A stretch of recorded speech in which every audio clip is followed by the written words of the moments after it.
بسم الله الرحمن الرحيم الحمد لله رب العالمين والصلاة والسلام على رسول الله وعلى آله وأصحابه أجمعين أشهد أن لا إله إلا الله وأشهد أن محمدا عبده ورسوله أما بعد. Continuing our lessons on the practical guide to seeking Islamic knowledge. Before Ramadan we were talking about the different sciences a beginner has to study, and some advice about how a student of knowledge organizes their time, their lessons, their memorization, etc.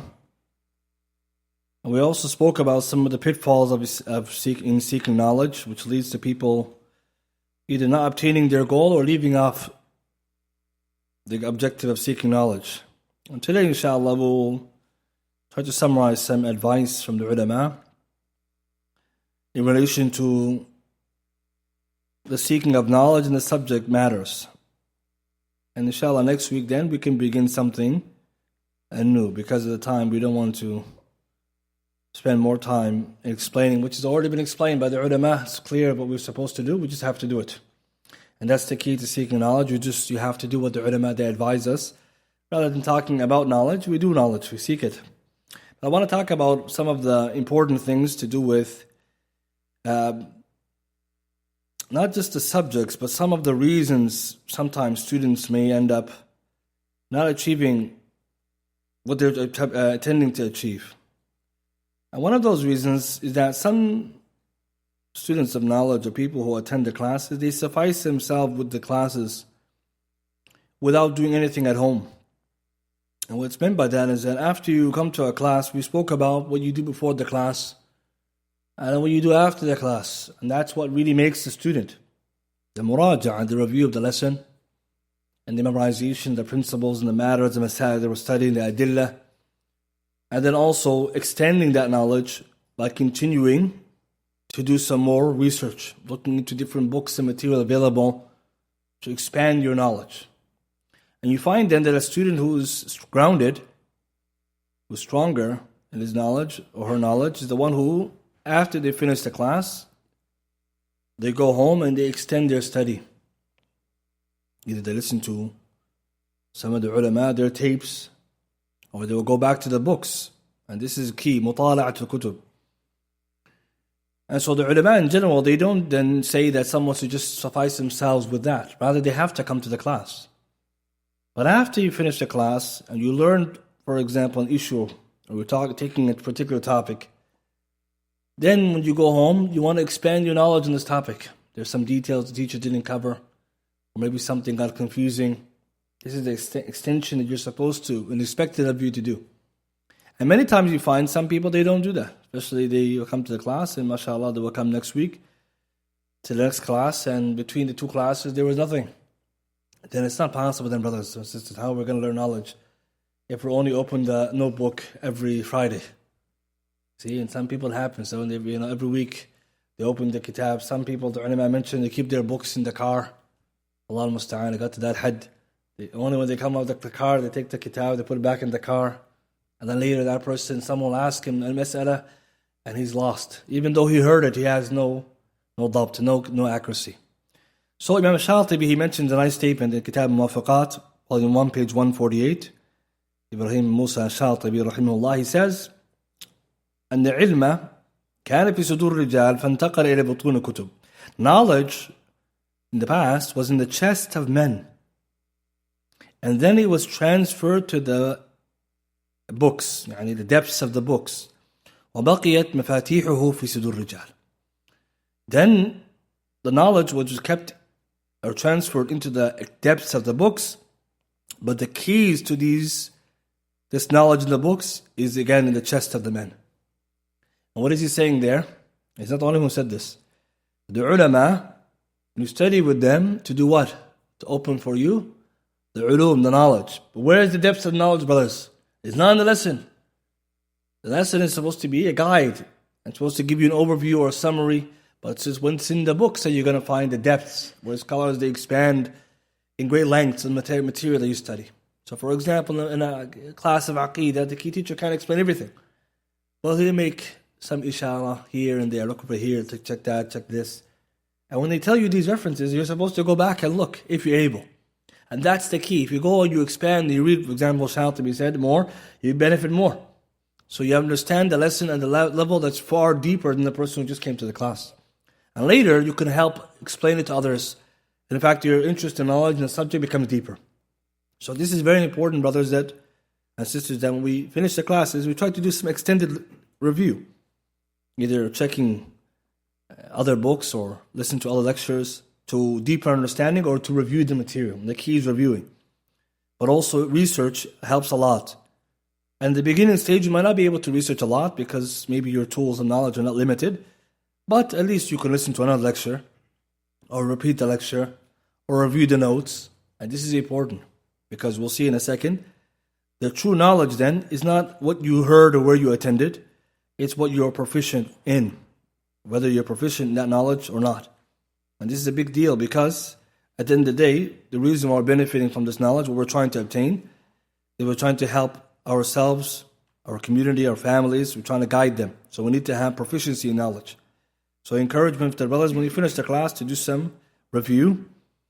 And if you have the ability to read more on the topic and research. And this is where you'll find a lot of benefits in that. In fact, you'll find then the topic becomes easier to understand because when you review it or you take it from a different sheikh or a different book, you get more information, but sometimes even something that you heard in the class and you didn't understand well, you were able to correct it.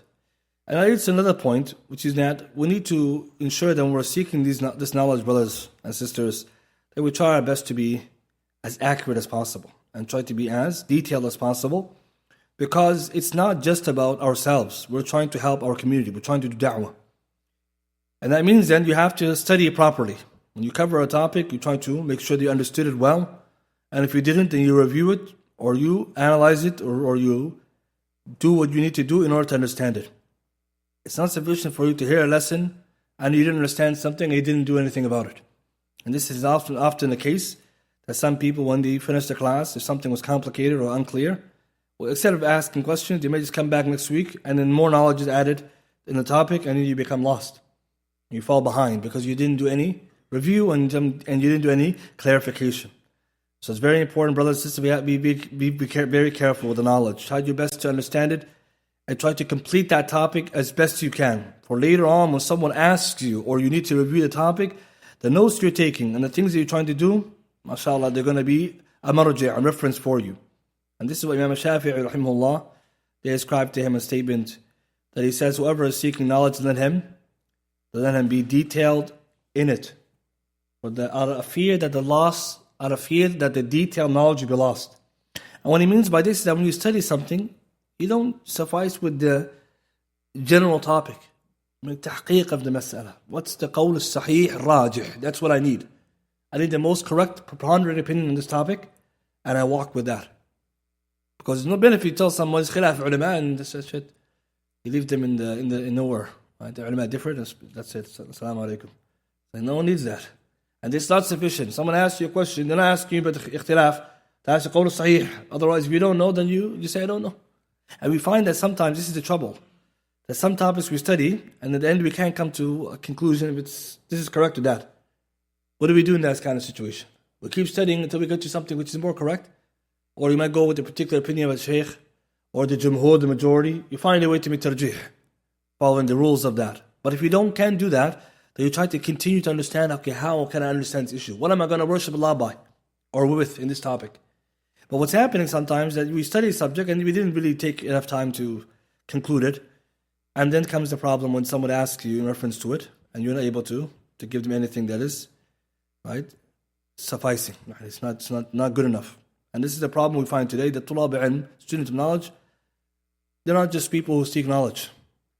We're supposed to be du'at and reference points in the community. People are going to ask you, فَسَوْفَ تُسْأَلُونَ, you'll be asked. Because people see you and say, you come to the classes, right? Okay, I want to ask you. They're not going to say, where's the one teacher of the class? Because for all of us, that's how we're studying. That's the kind of accountability we need. All of ourselves, when we come to the class, we're taking the notes, we're trying to understand this topic because I'm going to be asked the questions. And inshallah, time will come where you hope to be able to answer them. But the point is making sure you do tadqiq and tahqiq. So for example, we study fiqh, we get up with all these different viewpoints. What is our conclusion then? We take some opinion and we say this one's more correct. Again, according to our understanding, it could be another Shaykh has a different opinion. It's okay. But in the beginning, you have something. Later, you may study the issue again, you change your opinion. No problem. But you have something you're working with. But what you don't want is that you study something and nothing is clear to you of the issue, and later on then, you're not able to give anybody anything. And you also find yourself demoralized because it's one after a second, after so many issues, I don't have any khulasa, there's no summary. Everything is an open work in progress. I'm working on that one, I'm working on this one. At the end, this is a big problem. And brothers, we have to understand in the day, if you want to quantify the knowledge, how are you going to quantify it? How many issues do you study, but also do you understand that you can say, I'm confident in explaining from the beginning to the end of it, or to give you a summary of it, what's most correct in it. And this is very important.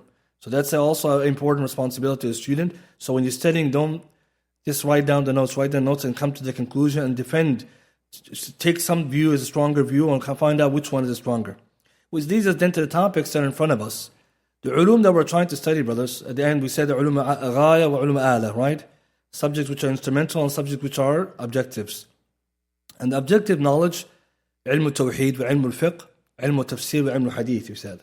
Tawheed, the knowledge of tawheed, the knowledge of fiqh, the knowledge of tafsir, and knowledge of hadith. These are the ulum, we said, which are the ghaya, the objectives. We're trying to reach that goal where we learn everything that we need so we can apply our knowledge to that. Like study fiqh in detail, study aqeedah and tawheed in detail, beyond the basics. But then there are the tools you need, ulum al-ghaya, the ala, the tools, instrumental tools to get there. And those are the ones that we should spend our time on, which are ilm al-lugha, right, Arabic language and all of its surrounding knowledges. Ilm usul al-fiqh, the knowledge of usul al-fiqh and its surrounding knowledge, يعني qawaid al-fiqhiyya, all that.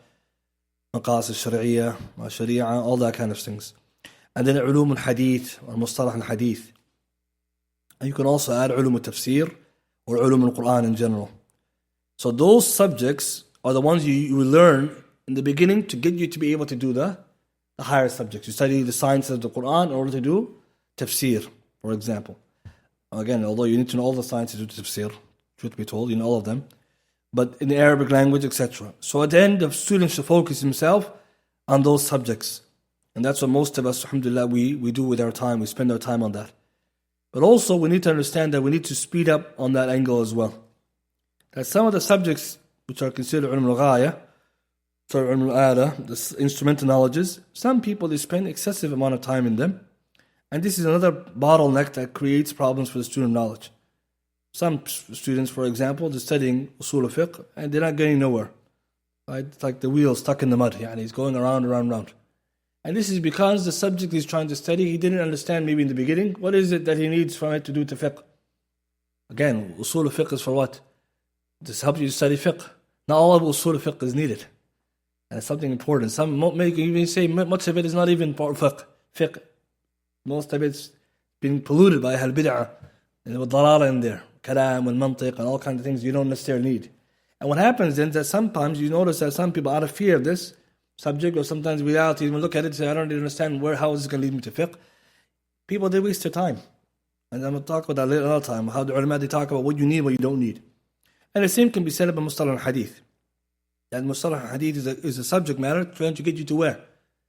To understand hadith, to do takhrij wa tahqiq al-hadith. That's the job.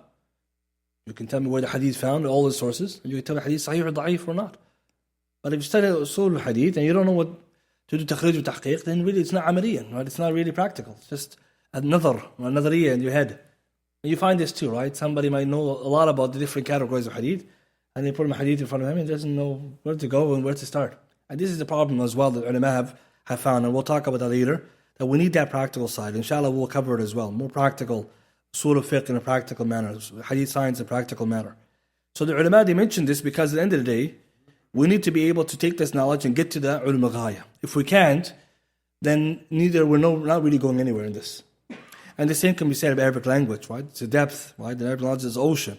What do we need? Enough that we can correct our tongues, enough that we can read properly, and also enough that we can study different subjects and understand what the ulama are saying and arrive at the right conclusions. Otherwise, going in depth in these knowledges, some of the ulama, they are disadvisive. For example, become excessive in nahu beyond what is necessary. Why? Because in the day, it's not going to benefit you. Because we know some of the great Arabic grammarians, they were masters in grammar and they were no good in Aqidah. It's a case. There are many like this. They were very good in Arab grammar, but Aqidah was no good. In fact, some of them were Mu'tazila. And some of them were out, right? Out there. So the ulama, they advise then to take what you need. For example, Shaykh al-Islam ibn Taymiyyah and Ibn al-Qayyim, they talk about that, amongst others, and they quote the Salaf as well. When it comes to Arabic, take what you need, and don't go excessive. And the reason why they mention this is that if the subject matter you're trying to gain is enough, to do i'rab, for example, or you want to do morphology, sarf, in order to be able to do tasrif properly, then you get what you need, and then later on you could add what you don't. And balagha, for example, these are deep knowledges. But the question is, are they going to be instrumental to get you to the ilm al-ghaya? That's the key. Ilm al-ghaya is what you said, you want tafsir, right? How much do you need to do that?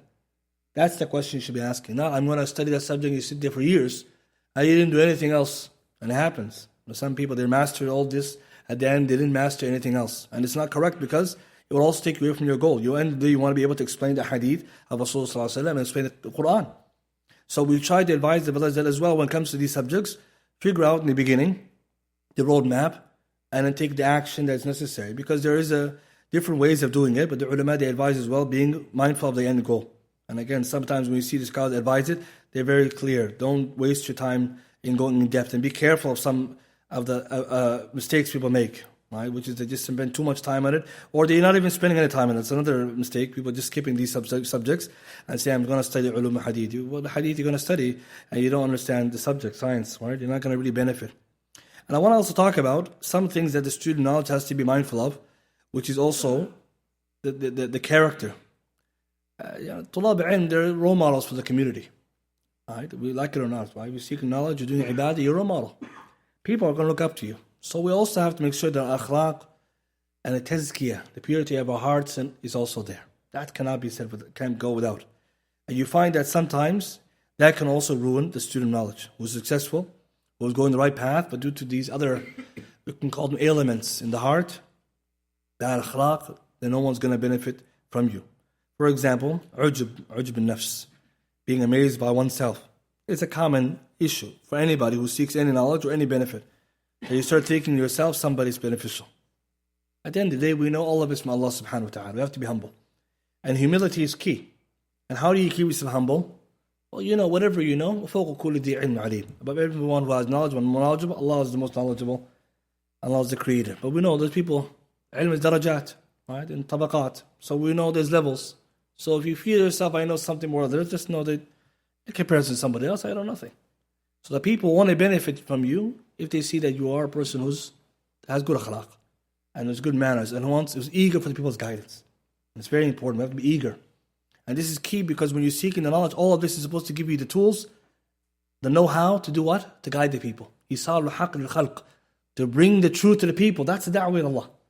But imagine you know all this knowledge, but your akhlaq is no good. The people will leave you because you either forget about the knowledge. Very few people maybe look over and say, well, this guy's knowledgeable.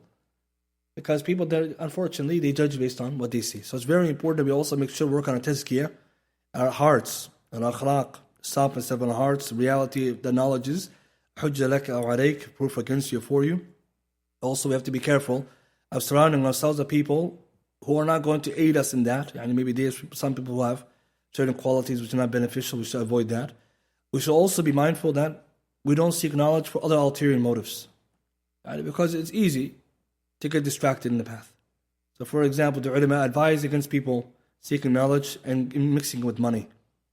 Because that will take you away from the knowledge and also take you away from your objectives. Sharaf al-mal, status and money. So you don't know knowledge, someone can give you money and give you a job. If you're sincere, people are going to appoint you anyways in the position that you're supposed to be in. But the problem is that sometimes this becomes a temptation. And at the beginning, it's not something clear to you because you're just learning for Allah's sake. You come to class to do ibadah, then later someone offers you something. I'm going to give you this position. You can guide this group. I'll pay you this much. And you're thinking, subhanAllah, you know, little can go far. And it doesn't take much anyways, right? But as we already mentioned them before. Nowadays, the people, they don't know much. Someone doesn't know anything get paid big money. But the goal is, what about the knowledge? Right? How are you going to gain? That's one of the reasons some people fall off, because they're taking these opportunities and distracting them from the ilm. So we must also be careful of that, and we don't have any ulterior motives. That's why the classes will never end, essentially. Why? Someone will say, when does it all end? It's ibadah, it's not going to end. Right? Man salaka tariqan yaltamisu fihi ilman sahala Allahu tariqan al-jannah. It's going to Jannah. That's the goal. So the point is, this knowledge, it keeps going. And the ulama, they mention this because there's so much to learn. Ultimately, you're going one subject to another subject. There's never, okay, khalas, alhamdulillah, I reached a level now, I can just, sail to sunset. There's no such thing.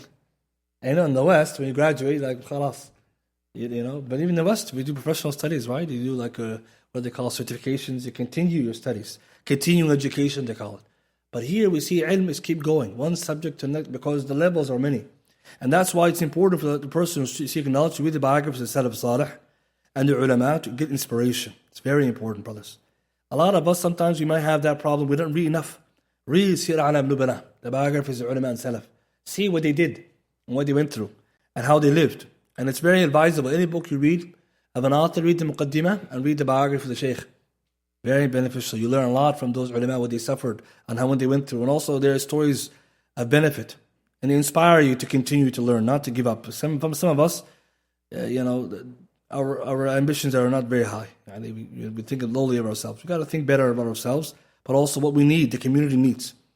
And I want to finish, inshallah, by talking about some of the different books in different ulum, specifically ilm tawheed, because inshallah next week we want to do something on the tawheed and try to go in the direction of what we studied, because we already, inshallah, mentioned the roadmap generally. So we have to get forward, we have to go forward now and continue.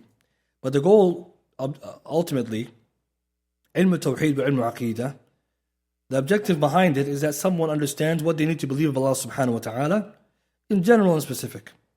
So in Tawheed, for example, there are many books, but the ulama, they usually mention Kitab al-Tawheed of Shaykh al-Salam, Muhammad Abdul Wahhab, rahimahullah, and that which surrounds it, the explanations of it, of the various ulama, whether it be Fath al-Majid, or Tafsir al-Aziz al-Hamid, or any other book like that. So many books that surround Kitab al-Tawheed, either adding to it, or summarizing it, or commenting on it, or between short and long. There are so many books. So we want to study Kitab al-Tawheed, and that will be like the marji' for that subject matter. Because everything else in the subject that we covered, or we talked about, essentially leads to that. So for example, Thalath al-Usul, wa Qawaid al-Arba'a, all these books, they lead you to where? They're supposed to lead you to Kitab al-Tawheed. Like Ash-Shubuhat is supposed to help you clarify the doubts that come after the Kitab al-Tawheed, for those who have doubts. So ultimately, our job then is to fix our attention on that book and understand it well. We covered it before, but we want to do it inshallah a different way, in order to make it based on the foundation, the usul, and the qawaid, because this is what many people would benefit from, studying the subject matter from its principles, and then looking at the issues at hand. Because without that, the masail in the book, it's maybe 70 different chapters in the book. If you look at all of them, you may see the different chapters of what tawheed looks like and what shirk is. But the problem becomes, how do you understand this? This is tawheed, this is shirk, this is minor shirk, this is major shirk. The problem becomes, okay, how do I glue these together? We need principles. In this chapter is this principle, in that chapter is this principle, in that chapter that principle. So with these principles, then you can understand those examples and those which are not from that book, which outside examples, like i.e. modern examples. But without those principles, ultimately, Kitab al-Tawheed then becomes a list of chapters you memorize, you learn, and then you're not going to be able to go further. And that's a problem that sometimes we find as well. In any subject, we try to understand the principles, and we try to memorize them, and then we can apply it to the examples. So we're going to look at that, inshallah. But after that, there are more books, right? So the books of Tawheed, they don't stop, they keep going. And so the ulama advise after that, if someone finishes Kitab al-Tawheed, its explanation, etc., there are many books, the books of Shaykh al-Islam ibn Qayyim, because they go into Tawheed in real great depth. For example, ulama say if you finish that book, Kitab al-Tawheed, and what is in it, and the explanation around it, then you busy yourself with the more advanced books of Tawheed that deal with some of the more finer details, like Shaykh al-Islam ibn Taymiyyah. Right? For example, Qa'idah fi Tawassul al-Wasila, a book about Tawassul in its details. Or he has, for example, Rad' al-Bakri. Ibn Qayyim has Ighath al-Lahfan, Jawab al-Kafi, Dawa Dawa, Madarij al-Salikin. So many books where they have different angles of Tawheed, which are not just basics. For example, today we notice in the West, there's lots of problems with shahawat. That's a type of issue of Tawheed, right? It has to do with shirk, right? Because some people are worshipping their desires. So when you study Tawheed and you see, okay, Tawheed has different elements, and when you look at what's going on today, you can connect the dots. You say, okay, this is type of worship of the self and desires, a type of issue of shirk. So we've got to deal with that. So how are we going to deal with it? We're going to look at it from the issue of Tawheed and try to help people Because when we look at someone, for example, the non-Muslims who are addicted to haram, and they worship their desires, essentially. And it's a big deal. But if you connect it to Tawheed, you can see, you can cure everything from this knowledge. So it's not necessarily like Kitab Tawheed, but these are connected topics. Or the modern issues we see today, all these other issues we talked about, new religions, new ideologies. There are also other advanced books, but this is our goal. And obviously, brothers, we also need to make sure that we're also studying the other subjects, like what I talked before, fiqh, usul al-fiqh. So inshallah, later on we'll do something on usul al-fiqh. We'll make it more practical. Also, ulum al-hadith, right? We have to do something on that, inshallah ta'ala, more practical. And move into practical direction. Because the nadariyah, we already have a lot of it. And if you look on the website, there's a lot of material already available in different topics, right? Different teachers have covered. But the goal then is to take this knowledge and then give it to the student in a way that's more practical. Because ultimately, this is what we need. This is what most of us are looking for, and most of us are probably advising, right, or trying to search for. I also want to conclude by talking about when it comes to the subject of knowledge in general, brothers, there is a time frame. A person should be studying, right, a long time. But there's no end to knowledge, but there is a general idea that someone could be studying for a certain amount of time and gain good knowledge if they do the study properly. Which leads us to the point that someone will say, well, how long does it take for someone to get to a level where they're firm and they're strong in their knowledge? There's no fixed amount of time. But the ulama, some of them, we mentioned in one lesson, someone can say in 10 years, if they study properly with the right books and the right methodology, and they're doing the things they're supposed to do, someone can even become alim. It's possible. And we see that from the ulama who are alive today, let alone those before. It's possible. But even if you say someone just to become strong student knowledge, 10 years is more than enough. But if someone has to do the things the right way and has to follow the curriculum away, there's no skipping, there's no jumping. You do as you're supposed to. And I think that's the key that we should put our mind in. We're going to use time to our advantage. So what we can do, maybe back home or in a madrasa or a jami'ah, university studies, or in a markaz where you could just focus hours upon hours of knowledge, what you can do in a short time, you do over a long time. So we take a subject and you just divide it across a longer period. So ulama, for example, some books are taught very quickly. Okay, we don't have maybe that advantage of time. You work, you study. Okay, so give yourself more time. It's not going to take this book. It's not going to take you a year. You know, for example, Kitab al-Fiqh al-Malik. Someone studies it every day properly. It could take them a whole year. Study it properly. So maybe you say, okay, I can't do it in a year. Okay, do it in 2 years, 3 years. See, you can say, so it's the same kitab. Someone finished it maybe fast, you take it longer. What's the problem? It doesn't matter. No one's going to say how long you finished it. The question is, do you finish it? And then also, do you understand it? But what happens sometimes, we notice, especially in COVID, 2 years passed and no one knows what happened, right? Some people, they finished the Quran, and some people, they woke up, right? Right? Because COVID, you know, it surprised some people. You notice that 2 years. And like we said in our lessons, you can finish the Quran in 1 year. Someone does every day his 1-2 pages. The idea is we need to use the time in our advantage. But also we need to have an objective. And this is what I want to mention about the goal of a student knowledge. What's the goal? Ulama, they mentioned that Shaykh Uthaymin, rahimahullah, the objective of student knowledge is not just to attend the lesson. Knowledge, action, the da'wah, and the patience. We know this. But the objective is you learn the deen, you learn it properly, and you defend it. That's like a difa'u deen, brothers. Nowadays, a lot of a'da'u deen. But no shortage of them, enemies of the deen, in and outside the ummah. Right? The people who have gone astray, on one side, liberals on one side, then the Khawarij and the extremists on the other side, then the Orientalists on the other side. It's all kinds of people. And sometimes you wonder, when you look carefully, who's going to respond to these kinds of troublemakers? Again, we're not talking about back home in the Arab or English or Urdu or other speaking languages. We're talking about here in English. Because some of the enemies of Islam are uniquely speaking English. They're not speaking another language. So sometimes you wonder also, student knowledge has to have that kind of high ambition. These people who you see today who are talking about the Quran and Sunnah, we know the Quran and Sunnah, they know nothing. But sometimes you wonder, what are we going to step up to that plate? Who's going to do it? And it's very important, brothers, you pay attention to this point, defending the deen. Today there are people who don't understand, for example, how Sahih Bukhari is Sahih. There has to be some lesson on that. Why? How is Bukhari Sahih? How do we know that? Because some people out there saying Bukhari is not Sahih. I mean, they're lost, right? They go against the Ijma' al-Ummah.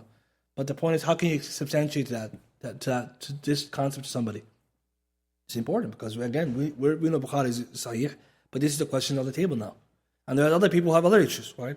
Again, there's no shortage of Orientalists who are writing and taking advantage of the Muslims' ignorance in certain topics. So that's another thing that we should pay attention to. Your goal, to defend the deen, brothers. And that's important because some of us, inshallah, we've been sitting and seeking knowledge for a long time. We need to have that ambition. And then get involved in different activities, da'wah, whether it be writing, lecturing, etc. It's very important because the ummah, there's no shortage of people who are in need. And there are so many people who are ignorant, who are in need. And I finished by benefit, Shaykh Salih al-Shaykh, he mentioned, Hafidhullah Ta'ala, and his Sharh Hamawiyya, he mentioned a fa'idah, I think it was Hamawiyya. He mentioned once he was talking about one of his classes, and he mentioned that, look, how many people are in that class, was a big class. He said, a lot of people here, but some say, mashallah, the students are knowledge of many, but it's not, he said. How many Muslims are there? Right, something like almost 2 billion. And how much tulab ilm ulama are there? See, we don't need just 1,000. We need more, 100 million. We need 1 billion, 100 million maybe, or more. Right? If you think about it, 1.9 billion people or more of the ummah. And some may say, mashallah, 1,000. 1,000 not enough. And this is sometimes what happens. We get diluted by those numbers, right? Some may look online and say, mashallah, the Islam is growing. Yes, and where are the guides? Where are the people who are standing there helping them?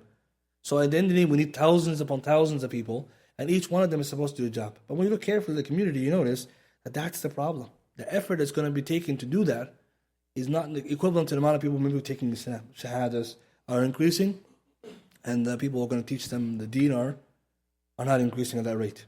And we know about 2050 or 2060, they're saying how many Muslims? Muslim majority of Europe is Muslim. So inshallah, we need to make sure we have that many du'at ready. You see, the challenge is big. And within our own cities, we can notice that. It's not about, for example, how many people come in Jum'ah. That's not the question. The question is how many people are there who can answer the question to help the people, guide the people. Because the situation is dire. And you will only notice that if you see what's happening on the ground level. People, what they're asking, what they're doing, and you wonder, La hawla wa la quwwata billah. Who's going to help? Sayyid Muqbil Rahimahullah used to say, we need 1,001 Shaykh bin Baz and Albani to solve the problems of Ummah. 1,001 brothers. Albani and Baz, nobody else, that level. And we don't have that, right? And this is one of the things that we try our best to have that aspiration, that you guys, all of us, inshallah, are trying to fit in to do a little bit of effort in the Ummah. So inshallah, with all that being said, we take all these ideas together and we put them together, inshallah ta'ala, all these notes, and we try our best to move forward. Next week, inshallah ta'ala, what we're going to do, we're going to start on the Tawheed, Kitab al-Tawheed, and we're going to study it, inshallah, in a way that's a little bit different, try to get to the bottom of the principles in the Qawa'id, inshallah ta'ala. And that way, inshallah, it'll be strong for us, a strong knowledge, and then we can build on that, and we can see how this knowledge will help us progress forward. Because ultimately, there's a way, inshallah ta'ala. Anyone has any questions, inshallah, it's open, inshallah. Yes.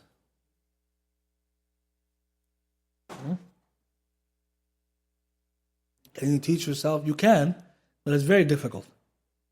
And because the ulama say, if you have the right book, the Muqbil Rahimahullah mentions, if you have the right book, and you have some basic knowledge, you can. But is that the advisable way? No. Because it's going to take longer, and most of us are not that dedicated. So it's better to get a teacher teach you. It makes faster, and it gives you greater benefit. But there are some things that we should try our best to do. Like we said, read. Some things the teacher can't teach you. In fact, sometimes some books you can't cover maybe within the class. You got to read it maybe on your own. Later on, maybe if there's a class where someone can help you better understand it. So sometimes we got to get ahead, not behind. And so, but you're right. But the idea is like it's better to go and come. Alhamdulillah, most of the classes are being done. But it's advisable the person try their best to come to the classes and attend, like I said, properly, so that they can speed up the process. Because that's what we said. When the goal in front of us is big, we need to try to go faster. But if we talk about the self-study, it's possible, but it's not advisable. It's not advisable. Anyone else have any questions? No question, mashallah. Nothing? طيب, inshallah. So next week, بإذن تعالى, Kitab al-Tawheed, we're going to look at that, inshallah ta'ala. Right now, we'll do some Arabic, بإذن تعالى. سبحانك وبحمدك أشهد أن لا إله إلا أنت أستغفرك وأتوب إليك.